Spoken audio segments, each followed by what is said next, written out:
I didn't actually tell my family that I moved out up till now. Most of them still don't even know that I moved out because I didn't want them to think bad of me and that it was my fault. Even though it was partly my fault, I didn't want them to think that I was really, really bad. The reason I left home was because I had family problems and I wanted to live independently by myself. In the beginning it was hard, but once you plan how to use your money, you can cope better. When I first moved out, I wasn't really experienced in, money management, so I spent all my money. Then when I realised, I have to pay rent and I have to buy my own food, it got kind of hard. My friends and family were very unsupportive because there was a time where I was in hospital for nearly 2 months and no one came to see me. When I moved out, suddenly everyone wanted to be my friends because they wanted a place to come and jam and smoke their weed and do whatever, but that's actually my house, and when I get in trouble, that's me. It's not them, it's me that's got to find another place to live in.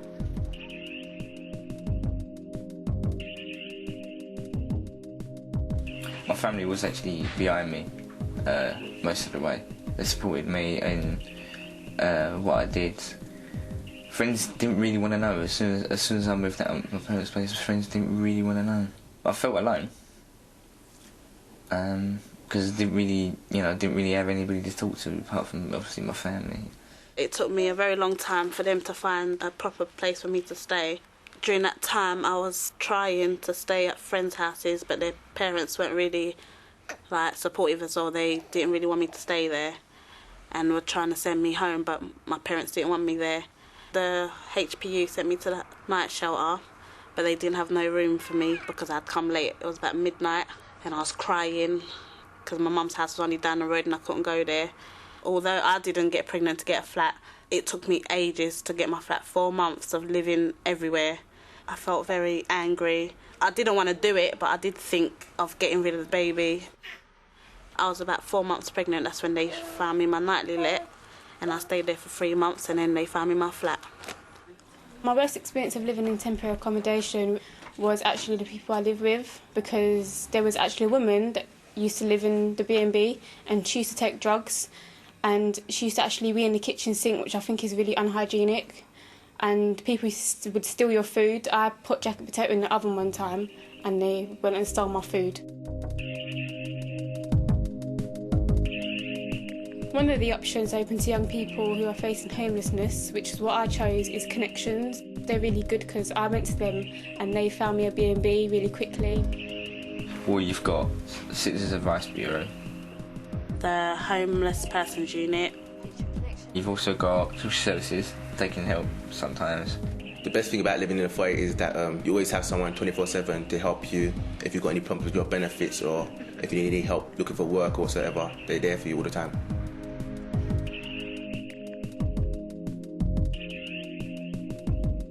I would advise all young people that are facing homelessness to make sure that they carry a mobile phone with them, because even though you think things are not good at home, your family members could contact you, or the homeless person unit has found you somewhere to stay, they might contact you.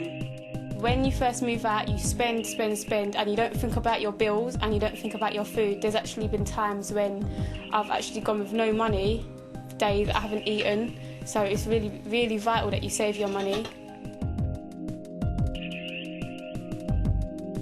Before I got pregnant, my friends were always coming round, going out, phoning me when they were going raving or whatever.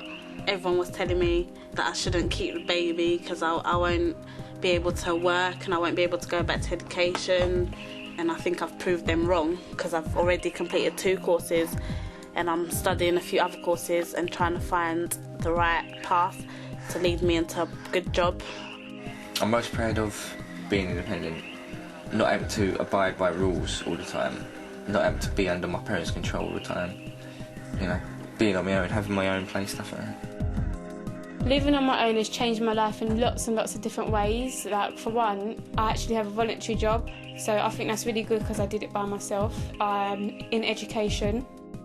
Me and my mum, relationship has gotten better, so I think that's a good achievement from what it was when I first moved out.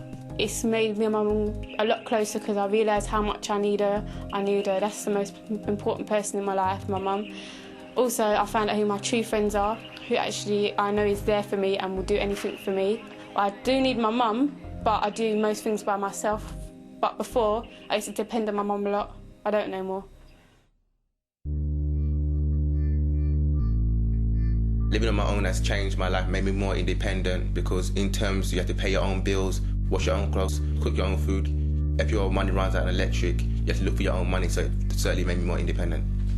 And most of the things I've achieved living in a foyer is that I've got on a course now. I'm also doing volunteer work twice a week, and living by myself has made me feel more confident about myself, because I want to get into mentoring and youth work in the future, so it's good to do volunteer work to get the experience.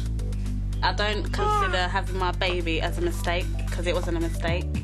But if I could go back in time, I would probably take my time.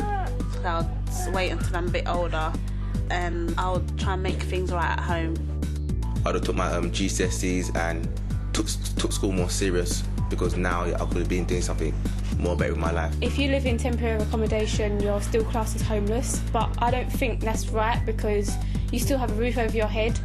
I mean, think about it. If someone says to you, oh, that person's homeless, you're going to prejudge them and think, oh, they live on the streets.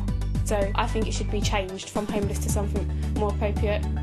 I think the best thing to help prevent homelessness would be to stay at home and build relationships with your family. Don't let them break down because of silly little arguments, because that's what I did, and I was too stubborn to go back.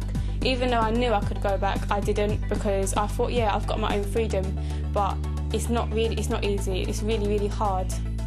Hello, Mum, it's me.